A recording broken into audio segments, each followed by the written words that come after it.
میرا محمد مصطفیٰ کا قصیدہ لکھنے کو دل نہیں کرتا، انہوں نے لکھنا شروع کیا مولا صلی وسلم دائماً ابدا، یعنی کہ یہ قصیدہ بیٹے شروع کیا۔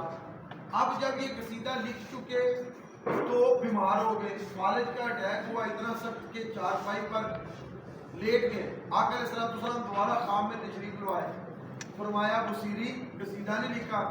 کہا حضور لکھا ہے۔ فرمایا اٹھو سناؤ، کہنے لگا حضور اٹھا نہیں جائے گا۔ حضور علیہ السلام نے اپنے کندھے سے چادر اتاری، چادر اتار کے ان کے اوپر اڑائی۔ بصیری کا فالج جاتا رہا، وہ اٹھے، حضور کو پورے شعر سنائے، الف سے لے کے یہ تک 20 شعر ہے اس قصیدے کے، سارے سنائے۔ جب صبح بیدار ہوئے تو فالج بھی ختم تھا اور حضور کی چادر بھی چارپائی پر پڑی تھی۔ سبحان اللہ۔ یہ قصیدے کو جو مقبولیت ہے کہ عرش سے لے کر فرش تک ہے، اور حضور علیہ السلام کے ساتھ جو محبت ہے یہ ہمارے ایمان کا